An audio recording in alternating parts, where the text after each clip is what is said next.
Wala takunu kalladzina nasullaha faansahum anfusahum. Janganlah jadi seperti orang-orang yang nasullah, yang mereka lupa pada Allah.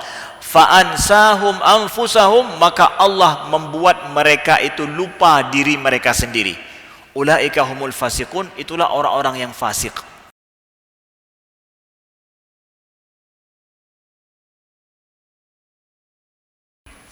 Assalamualaikum warahmatullahi wabarakatuh. Alhamdulillahi rabbil alamin, hamdan yuwafi ni'amahu wa yukafi'u mazidah.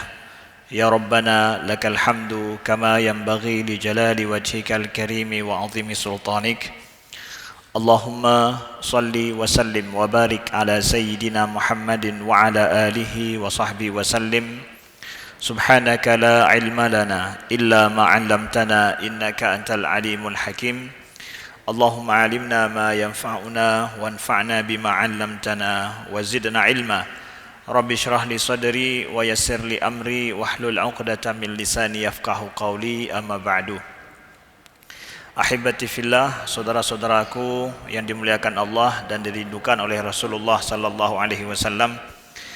Allah perjumpakan kita kembali setelah kita berhari raya, hari raya Idul Adha 10 Zulhijjah sampai selesai hari tasyrik, dan kita tiba, ini adalah di penghujung tahun Hijriah, ya. Akhir tahun.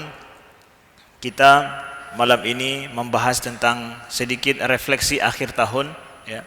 Refleksi akhir tahun dan juga muhasabah akhir tahun kita, saudaraku yang dimuliakan Allah. Apa yang akan kita belajar dan makna yang bisa kita keluar daripada tahun ini, yang bisa kita bawa untuk tahun depan. Karena sesungguhnya Allah telah menakdirkan segala sesuatu itu, ya, dengan hikmahnya. Inna iddatash syuhuri 'indallahi 12 syahran, kata Allah. Sesungguhnya bilangan syuhur bulan itu di sisi Allah itu adalah 12 bulan. Memang 12 bulan itu adalah merupakan, ya, sudah perhitungan daripada Allah Subhanahu wa taala, ketetapan daripada Allah. Dan bulan itu dihitung kepada bulan, namanya saja bulan. Artinya kapan bulan itu beredar, terbit tenggelamnya bulan. Makanya kita katakan 1 bulan. Jadi patokannya adalah kepada terbit tenggelamnya bulan, itulah dia 1 bulan. Nah, maka kapan 12 kali bulan terbit dan tenggelam, maka begitulah berarti 1 tahun 12 kali putaran itu. Maka syuhur yang menjadi syuhur perhitungan kita di dalam agama kita itu adalah syuhur atau bulan qamariyah. Mulai dari Muharram sampai Zulhijjah, itulah perhitungan tahun di dalam Islam ini. Kita sudah memakai di Aceh ini sejak zaman kerajaan Aceh dulu, sejak Islam masuk ke Aceh, itu perhitungan tahunnya adalah memakai kepada tahun Hijriyah atau bulan Qamariyah. Kapan kemudian kita memakai tahun Masehi, bulan Masehi dalam hidup kita? Itu adalah pada saat abad 20, saat penjajahan Belanda masuk ke tempat kita. Belanda masuk ke tempat kita, dibawalah, ya, perhitungan tahun Masehi, ya, untuk menjadi patokan hidup kita. Jadi 30 hari, 31 hari, patokannya apa? Apa patokannya? Kalau bulan Muharram jelas patokannya tuh bulan tuh terbit tenggelam tuh, awal bulan pasti begitu.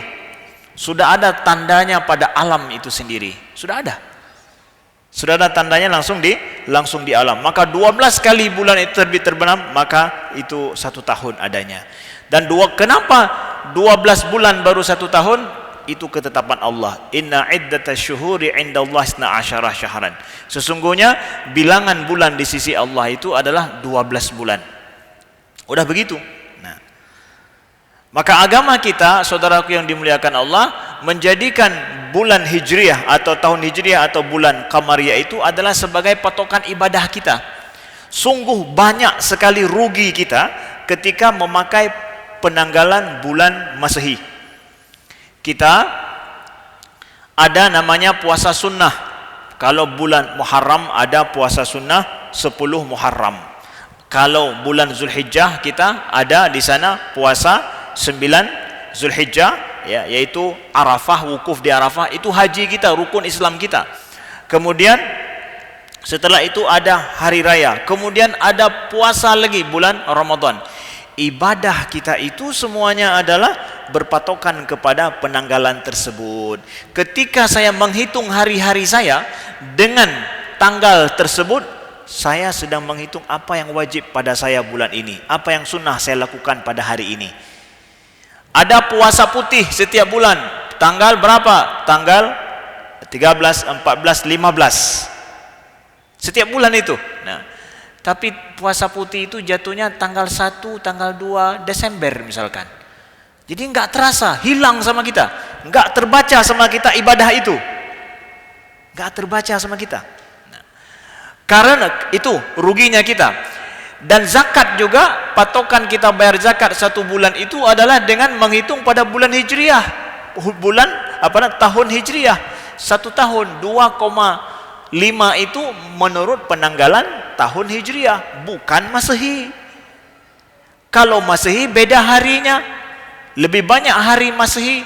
Nah, jadi kalau menghitung setiap bulan Desember saya bayar zakat, nah, itu perhitungannya bukan 2,5, tapi apa juga 2,575%. Harus nambah 2 digit, 2,575%. Perhitungan ibadah kita merujuk semua kembali ke sana. Nah, satu, itu ruginya menghitung dengan Masehi. Lalu kemudian ruginya lagi ada yang lebih parah daripada itu.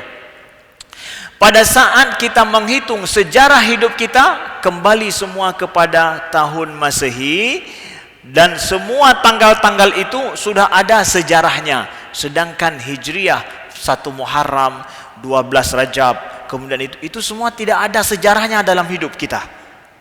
Contoh kita nih, sejarah baru kita. Terjadinya tsunami. Terjadi tanggal berapa, Nak? Kita tanya pada anak-anak kita, tanggal berapa, Nak, terjadi tsunami di Aceh? Semua menjawab 25 Desember. Nak, bukan. Hijriahnya tanggal berapa? Blank semuanya. Hijriah apa aja lehong.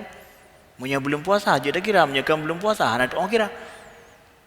Lihat, hilang sejarah kita. Kita membuat penanggalan dengan penanggalan Masehi. Kita buat sejarah dengan Masehi semuanya. Nah, rugi saudaraku yang dimuliakan Allah. Hilang sejarah Islam kita. Yang kami katakan ini adalah apa yang diajarkan oleh guru kami di sana.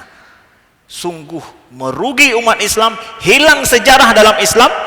Umat Islam pada saat dipakai tahun Masehi, penanggalan Masehi seperti itu. Bagaimana usaha Belanda dulu untuk, ya ini nih, usaha Belanda dulu untuk menghilangkan ingatan tahun Hijriah kita, bulan Hijriah kita yang merupakan bulan ibadah. Biasanya kalau kita hafal tanggal berapa? 13, 14. Ini puasa sunnah ini. 13 hari ini ya, ini puasa sunnah. Ini enggak terbaca sama kita ini, udah enggak terbaca lagi. Nah, Belanda membuatnya gimana caranya? Dengan cara buat seseorang kasih gaji dia pada awal bulan dengan penanggalan baru, penanggalan Masehi. Kalau buat orang terima gaji pada saat itu, pasti dia akan selalu hafal bulan itu dengan mudah sekali. Nah, dengan begitu lupalah kita terhadap, nggak perlu Muharram Safar, karena ingat aja Januari tanggal 1 kapan? Karena apa? Gajian kita. Jadi kalau ada, ini ide daripada kami, kalau ada pihak swasta yang mereka memberi gaji sendiri pada karyawannya, ingin karyawannya ingat kembalikan ingatan mereka kepada bulan Hijriah, kepada bulan Qamariyah, beri mereka gaji di awal bulan Muharram, di awal bulan Safar, di awal bulan Rabiul Awal, terus begitu awal bulan. Mereka akan sangat ingat awal bulan itu. Dan mereka akan sangat bersyukur. Kenapa? Jumlah hari bulan dalam bulan Qamariyah lebih sedikit daripada Masehi, akan lebih sedikit. Kalau ada yang ingin usaha seperti itu, pakai ide ini. Coba usahakan ini. Supaya karyawan kita, orang yang bekerja dengan kita, mereka akan mengingat, ini tanggal berapa ini? Tanggal 1 Muharram, itu kita gajian nanti. Betapa ditunggu-tunggunya tanggal 1 itu, dihafalnya bulan itu. Ya. Saudaraku yang dimuliakan Allah, selanjutnya adalah kami ingin sampaikan ayat Allah Subhanahu wa taala yang Allah berfirman dalam surah Al-Hasyr. Ya. A'udzubillahi minasyaitonirrajim. Bismillahirrahmanirrahim. Ya ayyuhalladzina amanu taqullaha wal tanzur nafsum ma qaddamat lighad. Wattaqullaha innallaha khabirum bima ta'malun. Wa la takunu kalladzina nasullaha fa ansahum anfusahum ulaika humul fasiqun. Wahai orang-orang yang beriman, bertakwalah kepada Allah dan hendaklah setiap jiwa itu memperhatikan apa yang telah dia perbuat untuk hari esok. Dan bertakwalah kepada Allah, sesungguhnya Allah mengetahui terhadap apa yang kamu kerjakan. Saudaraku yang dimuliakan Allah, di akhir tahun ini akhir tahun. Insya Allah hari Selasa depan kita masuk tahun baru Muharram kita. Itu tahun baru kita. Umur kita hitung dengan tahun itu. Umur kita hitung dengan tahun itu. Mudah kita hitung. Kapan saja bulan bulan haji, orang pergi haji, udah akhir tahun saya ini. Udah perhitungan umur saya terus begitu. Allah berfirman di akhir tahun ini perlu kita amalkan firman Allah ini. Wahai orang-orang yang beriman, bertakwalah pada Allah, kata Allah. Ya. Dan hendaklah setiap nyawa, setiap jiwa itu memperhatikan apa yang telah dia buat untuk hari esok. Lighadin, untuk hari esok. Kata para ulama tafsir seperti Imam Qurtubi, Imam Ar-Razi, mereka berkata apa? Bahwa ghadin itu maknanya adalah yaumul qiyamah, itu adalah hari kiamat. Lalu kenapa Allah mengatakan hari kiamat dengan memakai kata-kata ghad, besok? Kata Imam Qurtubi, sesungguhnya dikatakan esok karena dekatnya hari kiamat itu dengan kita. Supaya Allah gambarkan kepada kita kiamat itu dekat. Tapi Ustaz, kiamat itu belum nampak tanda-tandanya lagi. Karena ada tanda-tanda kiamat, tanda-tanda besar. Tapi tanda-tanda besar belum nampak lagi. Ya, karena belum nampak maka kita santai saja. Saudaraku yang dimuliakan Allah, kata Nabi, man mata faqad qamat qiyamatuh. Siapa yang mati, kiamatnya telah datang. Ya, kiamatnya itu bukan pada saat muncul tanda-tanda Ya'juj wa Ma'juj. Bukan, tapi kapan seseorang itu mati, kiamatnya telah datang. Makanya Allah katakan li ghadin. Hendaklah setiap jiwa itu memperhatikan apa yang telah dia perbuat untuk hari esoknya. Hari esok apa? Hari esok yaitu untuk akhiratnya. Wattaqullah, bertakwalah kepada Allah. 2 kali Allah sebutkan takwa dalam satu ayat yang pendek lagi. Kata Imam Qurtubi, untuk apa Allah ulangi 2 kali itu? Untuk memastikan, untuk litakid bahwa ketakwaanlah itu adalah bekal sebaik-baik bekal bagi kita untuk hari esok kita. Apa makna takwa yang pertama? Kata Imam Qurtubi, makna takwa yang pertama, jauhi semua larangan Allah. Takwa yang kedua, penuhi semua apa yang Allah suruh padamu. Bertakwalah. Dengan 2 takwa itulah bekal kita untuk hari akhirat. Wala takunu kalladzina nasullaha fa ansahum anfusahum. Janganlah jadi seperti orang-orang yang nasullah, yang mereka lupa pada Allah. Fa'ansahum anfusahum, maka Allah membuat mereka itu lupa diri mereka sendiri. Ulaika humul fasiqun, itulah orang-orang yang fasik. 2 ayat ini kami ingin sampaikan di akhir tahun ini. Janganlah kita jadi seperti orang-orang yang lupa akan Allah. Ada enggak orang yang lupa akan Tuhannya? Ada. Dia lupa akan Tuhannya, lupa waktu sholatnya, lupa akan sholat, menjalin hubungannya dengan Allah. Dalam hidup ini, saudaraku yang dimuliakan Allah, tidak ada jalinan hubungan yang pasti antara kita dengan Tuhan kecuali adalah salat. Salat itu adalah hubungan yang pasti saya dengan Tuhan saya, dengan Allah. Karena Allah tidak kita tidak bisa berhubungan dengan Tuhan setahun sekali.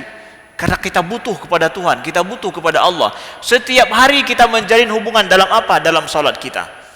Maka orang yang lupa akan Tuhannya, fa'ansahum anfusahum, dia lupa pada dirinya pula. Kata para ulama tafsir, bagaimana maksud seseorang itu lupa akan dirinya? Dia tidak tahu apa yang terbaik bagi dirinya yang harus dia perbuat. Apa yang jahat yang harus dia hindari dalam hidup. Tidak tahu dia. Orang yang tua ke Tuhan akan tua draw ke draw. Jangankan dia, kita harap untuk keluarganya berbuat baik, untuk masyarakat dia berbuat baik, untuk dirinya saja dia sudah tidak tahu apa kebaikan yang harus dia buat untuk dirinya. Itu orang yang lupa akan Allah. Dia akan lupa akan dirinya. Ya. Sungguh sangat mendalam sekali makna ayat ini. Supaya tedro bahasa Acehnya, supaya tedro Tuhan nilai. Tahu siapa pencipta kita, sadar kita akan Allah, baru kita akan sadar siapa diri kita. Begitu Allah ingatkan kita, saudaraku yang dimuliakan Allah. Hendaklah di akhir tahun ini kita melihat apa yang sudah kita perbuat untuk hari kiamat kita, untuk hari setelah mati kita. Itu poin yang nomor 2. Poin yang nomor 3 ingin kami sampaikan, saudaraku yang dimuliakan Allah. Ya. Tahun ini sungguh sangat berbeda dengan tahun-tahun sebelumnya. Mungkin kalau kita tanya setiap kita, ada di antara kita yang memang ya, kebanyakan bukan ada, saudaranya dipanggil oleh Allah, keluarganya dipanggil oleh Allah, orang dekat dengan dia dipanggil oleh Allah. Hampir kalau kita tanya semua orang, ada enggak tahun ini orang-orang dekat dengan Anda dipanggil oleh Allah? Dia katakan iya, ada. Kalau dulu di kampung kita dengar setahun sekali kalau ada orang meninggal nyampi menyena. Kadang pun tidak ada. Tahun ini hampir setiap kampung 1-2 itu ada yang meninggal. Di tempat saya kemarin ya, satu minggu ini, satu pekan ya. Belum selesai 3 hari tempat lain sudah ada yang lain. Sudah 4 sampai tadi kami berangkat ke tempat ini, 2 tetangga kami sudah dipanggil oleh Allah. Ya, tetangga samping langsung, kemudian tetangga depan baru saja tadi. Subhanallah. Dan kami sendiri ya, abang kami sendiri merupakan abang kandung kami dipanggil oleh Allah dalam tahun ini. Apa artinya itu? Ini bukan pada satu orang, tetapi kepada banyak kita merasakan itu ya. Ini adalah kami ingin sampaikan, saudaraku yang dimuliakan Allah ya. Masanya kita untuk hidup serius tahun depan ini. Masanya kita tidak bisa bermain-main, jak mekra-kerale dalam hidup. Hati-hati. Wal tandur nafsum ma qaddamat ligat. Perhatikan apa yang harus kita perbuat untuk hari akhirat kita. Saatnya berbenah, saatnya bersih-bersih, saatnya menata diri. Ini untuk tahun depan. Kan buat main-main le kan. Tidak, saudaraku yang dimuliakan Allah. Ya. Tahun depan kita hidup lebih serius. Serius dengan apa? Serius dengan akhirat kita. Serius dengan akhirat kita. Ya. Sesungguhnya Allah menjadikan sesuatu itu tidak sia-sia. Itu semua kita percaya takdir daripada Allah Subhanahu wa taala. Ya. Tapi Allah ingin mengirimkan ya, ingatan, mengirimkan pelajaran kepada kita sedikit demi sedikit seperti ini, dengan adanya saudara-saudara kita yang dengan cepat kembali kepada Allah pada saat yang tidak kita duga. Dan itu dekat sekali dengan kita. Sesungguhnya kematian itu tidak datang kepadamu, kata Nabi, kecuali baghtah, tiba-tiba. Maka saatnya kami sampaikan sekali lagi, saudaraku yang dimuliakan Allah, nasihat kepada kami sendiri, nasihat juga kepada kita semua adalah tahun depan adalah tahun di mana kita tidak bisa hidup mekrah-kerali. Adanya pandemi ini jangan jadikan alasan kita untuk tidak tahu berbuat apa. Enggak, justru pandemi ini menjadikan saya beralasan apa yang harus saya buat untuk akhirat saya. Nyo hana main-main le nyo. Hana macam-macam le. Ya, hana krah-krah le no. Tidak ada lagi itu. Ya. Masanya kita serius. Untuk apa? Wal tanzur nafsum ma qaddamal lighad. Perhatikan terhadap apa yang sudah kita perbuat untuk hari akhirat kita. InsyaAllah ta'ala tahun depan, 1 pekan lagi kita masuk tahun depan. Azam dalam hati kita tahun depan ini tahun saya berbenah untuk akhirat saya. Apa yang hanapah dunia lun akan berbenah. Mulailah itu sematkan dalam diri kita. Kita tidak tahu pandemi ini akan berakhir kapan. Para epidemiolog juga mereka tidak bisa memprediksikan kapan akan selesai. Kita mengharap ada vaksin. Kemarin dalam pengajian dengan orang Pertamina Jakarta ada yang bilang begini, Ustaz, pada saat awal pandemi kita mengharap ada vaksin. Kemudian ketika vaksin datang, sudah ada angin segar. Sudah ada, mudah-mudahan ada usaha obat penangkal ini semua.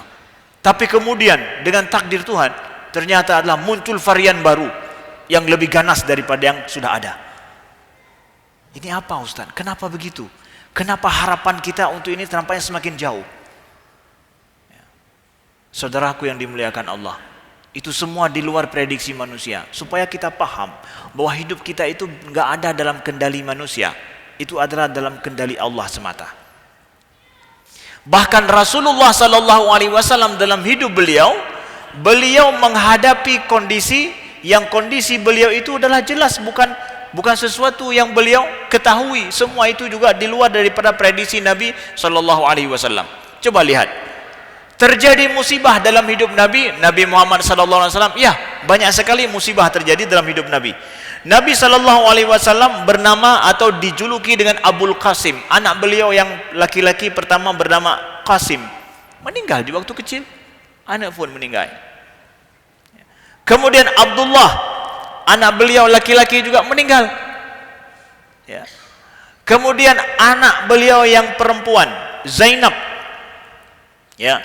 Kemudian Ummu Kulthum. Ya. Kemudian Ruqayyah. Ya, Ruqayyah itu, ya, Ummu Kulsum, Zainab, itu ketiga mereka meninggal pada masa Nabi masih hidup. Lebih sedih lagi Nabi bahwa Ruqayyah itu sakit pada saat perang Badar. Ruqayyah sakit sampai Nabi suruh pada Utsman bin Affan, yaitu merupakan suami Ruqayyah, jangan pergi berperang. Lihat, kamu duduk bersama dengan Ruqayyah. Nabi sungguh sangat kasihan kepada ananda beliau itu, ya, tapi beliau harus pergi perang. Beliau suruh kepada Utsman untuk menetap di situ, jangan pergi. Meninggal pada saat Nabi dalam peperangan. Pulang Nabi dari perang, ananda beliau meninggal. Mengeluh Nabi? Tidak mengeluh Nabi. Takdir Allah seperti itu. Padahal itu adalah orang yang dicintai oleh Allah. Di atas dunia ini enggak ada yang lebih dicintai daripada Nabi Muhammad SAW sampai hari kiamat. Terjadi begitu pada beliau. Ya. Lebih lagi dari itu apa? Yaitu ananda beliau yang terakhir bernama Ibrahim. Anak Nabi yang terakhir, anak laki-laki bernama Ibrahim. Ibrahim, ya, adalah anak beliau daripada Maryah Qibtiyah. Ibrahim, bayangkan ini ya, seorang ayah, umur sudah 50 tahun lebih, punya seorang anak laki-laki. Anak yang lain sudah besar semua. Sudah besar semua. Ini ada anak kecil satu, laki-laki. Bayangkan bagaimana perasaan ayah terhadap anak ini. Bayangkan itu. Sini perasaan drone. Yang anak drone kabeh itu bi berangkat kemudian Nabi Allah siru anak mi drone. Bayangkan bagaimana rindunya kepada anak ini. Anak kecil bersama dengan beliau. Diberikan umur oleh Allah 17 bulan. 17 bulan. 17 bulan artinya apa? Kalau anak kita hari ini kita lihat 1 tahun sudah bisa jalan sendiri. 17 bulan sudah bisa lari dan sudah bisa mulai ngoceh. Ngomong-ngomong dia semua ditiru-tiru semua. Semakin sedang lucu-lucunya itu. Ya, apa yang dia ucapkan jadi lucu bagi kita. Lucunya bukan main. Lucu dalam artian memang lucu, bukan sifatnya negatif. Ya. Pada saat itu, ya, Ibrahim dipanggil oleh Allah meninggal dalam pangkuan Nabi. Nabi lihat bagaimana sakaratul mautnya Ibrahim. Masih kecil, sedang lucu-lucunya itu. Sampai Nabi SAW terisak beliau. Terisak sampai para sahabat bilang mereka mendengar bunyi dada Nabi SAW. Terisak menangis Nabi SAW. Sebagaimana riwayat daripada Anas bin Malik. Ketika Nabi sedang menangis terseduh seperti itu, ya, datang Abdurrahman bin Auf menepuk Nabi dari belakang. Ya Rasulullah, ya Rasulullah. Cuma itu saja dibilang.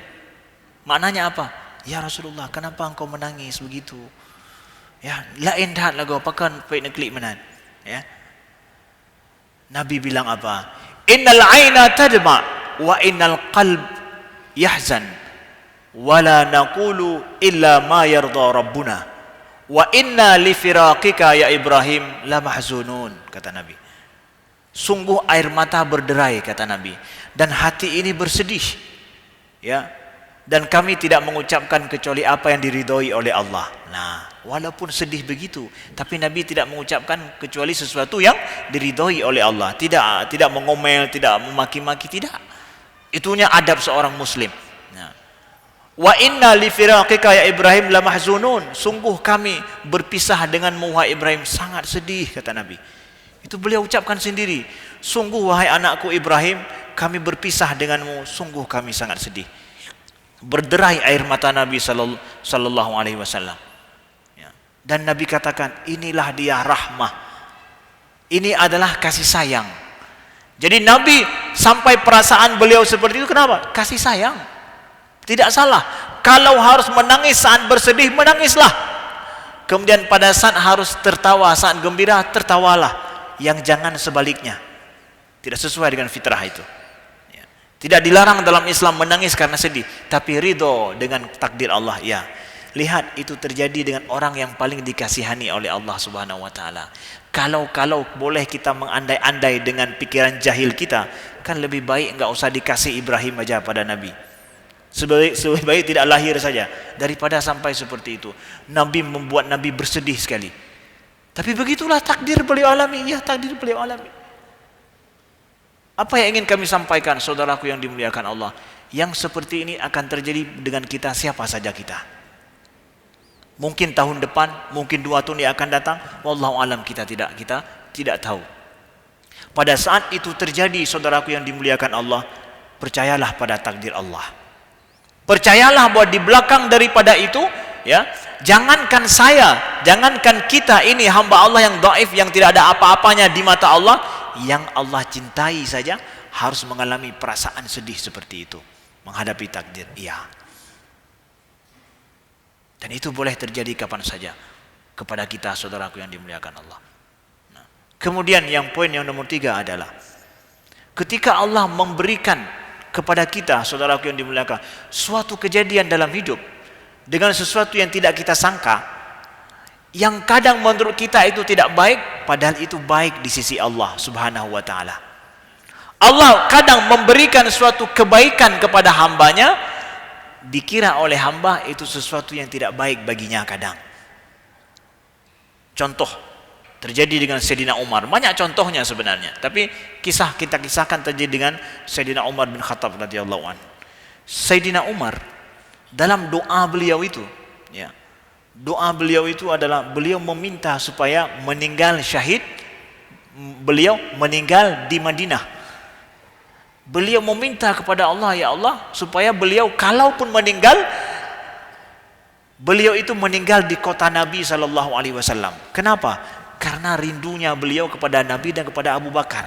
Beliau lihat Nabi meninggal di Madinah, Abu Bakar meninggal di Madinah juga. Rindunya beliau bisa bersama dengan orang-orang ini, dengan Rasulullah dan dengan Abu Bakar. Beliau lihat Abu Bakar dimakamkan di sisi Nabi SAW. Sungguh rindu, cemburu beliau. Beliau minta kepada Allah, ya, supaya diwafatkan di mana? Di Madinah, supaya dikuburkan di sini. Enggak lagi sedang perjalanan ke negeri Syam, karena beliau kan Amirul Mukminin. Amirul Mukminin pergi ke luar negeri sebentar-sebentar, balik pulang, pergi ke Palestina, pergi ke negeri Syam. Kalau sempat meninggal di negeri Syam, ya sudah, negeri Syam di sana, enggak akan dibawa ke Madinah. Ya, bayangkan 1 bulan perjalanan negeri Syam ke Madinah, mayat apa akan jadinya? Nah, kalau hari ini ialah ada peti mayat semua dibawa, cuma 2 hari sampai dari ujung dunia ke ujung sini. Ya. Beliau minta supaya diwafatkan di Madinah. Nah, itu doa beliau. Kemudian suatu ketika pada masa Rasulullah sallallahu alaihi wasallam hidup, ya, beliau berjumpa dengan Umar bin Khattab pakai baju bersih, rapi dan bagus. Nabi bertanya kepada Umar, "Ajadidan hadza am ghasilan?" Wahai Umar, ini baju baru atau baju cucian? Artinya bahwa bukan baru tapi dicuci bersih, ya. Bal ghasil ya Rasulullah. Ya Rasulullah, ini adalah baju cucian ya Rasulullah, bukan baru, bukan. Nah, lalu Nabi ucapkan pada Sayyidina Umar, ilbis jadidan wa ish hamidan wa mut syahidan. Nabi ucapkan kepada Sayyidina Umar ketika beliau memakai baju bersih itu. Ilbis jadidan, pakai baju baru. Ya. Wa ish hamidan, hiduplah mulia. Wa mut syahidan, dan meninggallah syahid. Itu diantara doa pakai baju baru. Kalau mau ajarkan doa ini kepada anak-anak kita atau kita sendiri, ataupun ini adalah doa kalau kita lihat orang pakai baju baru, lihat bajunya bersih bagus, ilbis jadidan wa ish hamidan wa mut syahidan. Ya, pakai yang baru. Kemudian baru itu nggak mesti harus beli, artinya bahwa nampak kalau dilihat orang baru bersih begitu, menyenangkan dilihat orang. Ya, kemudian wa ish hamidan, hiduplah dengan mulia, udip mulia, mati syahid. Itulah termasuk diantara apa? Diantara kata-kata orang Aceh, udip mulia, mati syahid. Ya, ish hamidan wa mut syahidan. Nah, itu kan doa Nabi itu kepada Sayyidina Umar. Umar berdoa meninggal di Madinah. Dan doa Nabi kepada Umar apa? Meninggal syahid. Kira-kira dikabulkan sebaiknya, yang paling baik dikabulkan kedua doa ini atau tidak? Sebaiknya ya dikabulkanlah. Karena apa? Doa Nabi. Kalau didoakan oleh Nabi, senang mati syahid, senang mati syahid. Di Madinah, senang-senang. Dikabulkan oleh Allah kedua-dua doa ini. Permintaan Umar dan permintaan doa Nabi SAW dikabulkan oleh Allah, dikabulkan. Bagaimana cara Allah kabulkan? Nah, ini yang kita takut. Kalau kita lihat, ya, bagaimana syahid dan meninggalnya Umar bin Khattab radhiyallahu an. Sedang sholat di samping kuburan Nabi, sholat subuh, ditusuk beliau dari belakang, di perut beliau sampai luka besar, parah. Jadi imam di samping kubur Nabi, jadi imam salat subuh, ya. Kemudian datang Abdullah bin Muljam, itu ibnu Muljam yang ingin membunuh Umar, itu menikam Sayyidina Umar di perut beliau, memang ingin dibunuh betul-betul, ya. Dan berhasil dia tikam, tersungkur Sayyidina Umar, tidak bisa melanjutkan salat beliau. Tersungkur beliau di situ.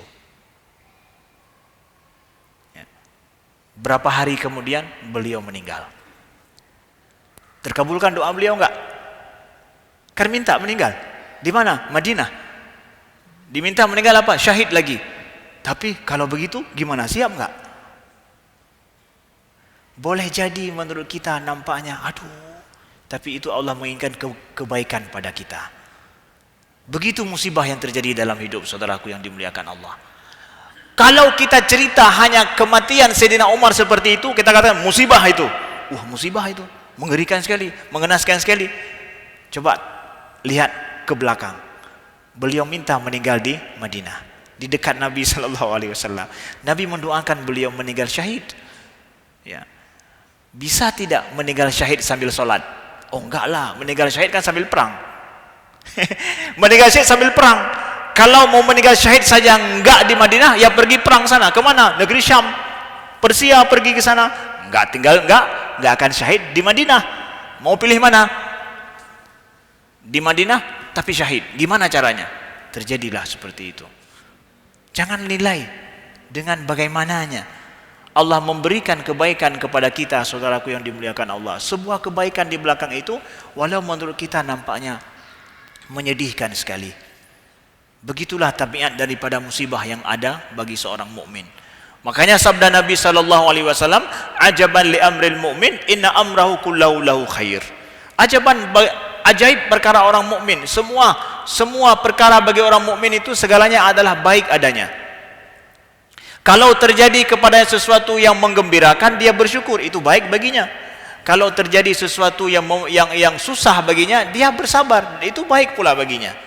Saudaraku yang dimuliakan Allah, seorang mukmin itu tidak adalah kecuali segalanya itu adalah baik baginya. Saudaraku yang dimuliakan Allah, ini adalah refleksi akhir tahun ingin kami sampaikan. Kalau ada saudara kami, saudara kita yang mengalami musibah dalam hidup ini, tahun lalu, tahun ini, maka saudaraku yang dimuliakan Allah, Allah Maha Pencipta.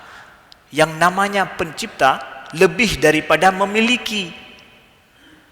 Kita memiliki barang kita, kita tidak mau itu barang itu rusak. Kita nggak mau barang itu rusak. Padahal cuma memiliki saja. Allah bukan cuma memiliki kita, Allah menciptakan kita. Kalau kita memiliki sesuatu saja, kita tidak ingin membiarkannya rusak. Bagaimana lagi Allah dengan hambanya, pencipta dengan hambanya. Allah sama sekali tidak menginginkan kita rusak dengan apa yang terjadi dengan kita. Tidaklah Allah ada musibah terjadi dalam hidup kita, baik menimpa keluarga kita, bisnis kita dan yang lain, jangan pernah berburuk sangka pada Allah. Ya, la yamutunna ahadukum illa wa huwa yuhsinu dzan billah. Fala, ya, janganlah ada seorang pun mati, kata Nabi, kecuali dia berbaik sangka dengan Allah.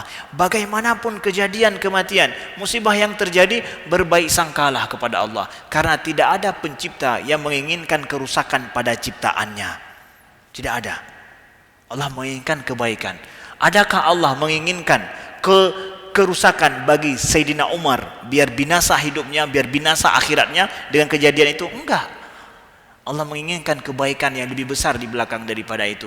Meninggal dia syahid dan dikuburkan di sisi Nabi SAW. Bahagia luar biasa. Enggak ada 3 orang di dunia ini yang lebih bahagia ketimbang daripada 2 mereka ini. Abu Bakar dengan Umar bin Khattab radhiyallahu an. Ya. Saudaraku yang dimuliakan Allah. Maka di akhir daripada ini kami ingin sampaikan kisah saja. Kisah untuk kisah hari kisah ini mungkin ada yang sudah baca, ya. Ada 3 orang. Ini hanya tamsilan saja, ya. Ada 3 orang berangkat merantau ke luar negeri. Karena kurang uang, sewa rumah yang paling murah. Rumah itu berada di tingkat 30. Tingkat 30, karena kalau sewa rumah makin tinggi itu makin murah dia. Kami di Kairo makin tinggi itu makin murah. Kalau di lantai 1, 2 itu mahal, ya. Akhirnya sewa rumah lantai 30. Cuma dibilang sama pengelola rumah bahwa lift itu akan dimatikan jam 10 sampai jam 5 pagi. Karena nggak bisa naik kecuali dengan lift. Lift itu akan mati jam 10 sampai jam 5 pagi. Mereka akhirnya karena tidak cukup uang tetap siap, kami akan pulang sebelum jam 10. Nah, suatu hari mereka pulang jam 11. Udara dingin sekali di luar, nggak mungkin tidur. Bagaimana cara mereka naik? Mereka naik melalui tangga, nggak bisa pakai lift.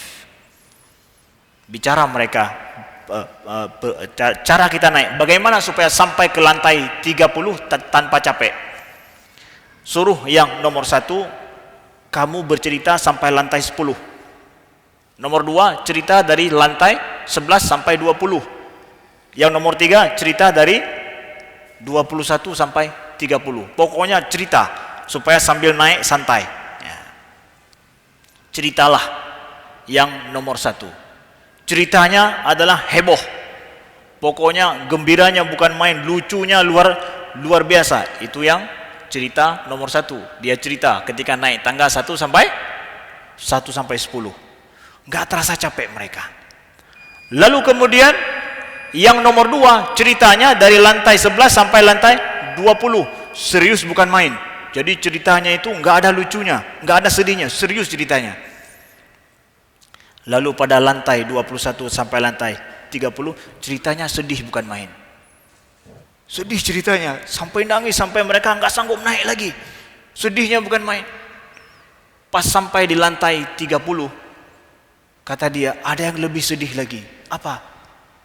Kunci tinggal di bawah. Itulah umpama umur kita.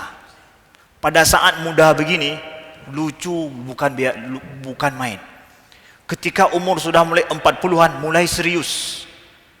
Ketika umur sudah tua, mulailah bersedih. Sungguh sangat bersedih orang yang sudah tua kalau seandainya kunci kehidupan tidak ada pada dia. Sudah tua nggak tahu hidupnya harus seperti apa. Sudah tua dia tidak kenal pada Tuhannya. Sudah tua dia tidak tahu akan kemana hari esok. Sudah tua dia tidak mempersiapkan diri untuk hari esok. Itulah orang yang tinggal kunci di bawah tadi. Aduh, kunci tinggal di awal. Janganlah kita sampai seperti itu. Mudah-mudahan Allah berikan hidayah kepada kita. Subhanakallahumma wa bihamdika asyhadu an la ilaha illa anta astaghfiruka wa atubu ilaika. Assalamualaikum warahmatullahi wabarakatuh.